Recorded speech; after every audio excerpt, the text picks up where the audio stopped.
Si est un drame pour une famille, un pays mais aussi pour le métier de journaliste. Lundi 30 mai, Frédéric Leclerc, journaliste reporté d'images de la rédaction de BFM TV, trouvait la mort en Ukraine. Âgé de 32 ans, le journaliste couvrait le conflit lorsqu'un bombardement a éclaté. Touché au cou par un éclat d'obus alors qu'il se trouvait dans un bus blindé, l'homme a perdu la vie. Un drame pour toute une rédaction de journalistes qui a vanté ses mérites dans les colonnes de Libération.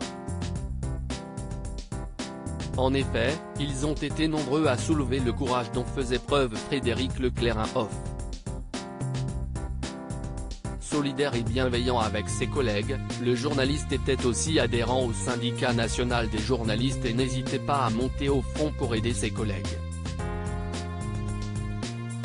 Thomas Harman, reporter qui est déjà parti en mission avec le GIARI tué en Ukraine, se rappelle ô combien son collègue n'hésitait pas à défendre les droits des journalistes. Dans le groupe WhatsApp qui réunit les pigistes de BFM, il participait régulièrement, incitant à aller poser des questions quand quelque chose n'allait pas. Il n'était pas dans une démarche revendicative de défiance, simplement de faire valoir ses droits, se rappelle-t-il. La pigiste, Julie Rezé révèle aussi ce geste symbolique qu'avait réalisé Frédéric Leclerc. Un jour par exemple, il a mis la page d'adhésion pour se syndiquer sur tous les ordinateurs de la rédac. L'hommage de son compagnon une perte immense pour BFM TV mais surtout pour son compagnon, Sam, qui avait tenu à lui rendre hommage le mercredi 1er juin, ça faisait tout juste un an que j'étais avec Fred.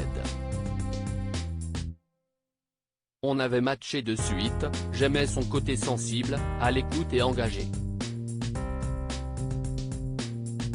On pouvait discuter de l'actu pendant des heures, son métier le passionnait malgré la précarité du statut de pigiste et les horaires de l'enfer qu'on lui imposait depuis des années, écrit le jeune homme. Sur le même sujet réagissez Inscription Newsletter. Merci pour votre inscription. Pour en savoir plus ou exercer vos droits, cliquez ici.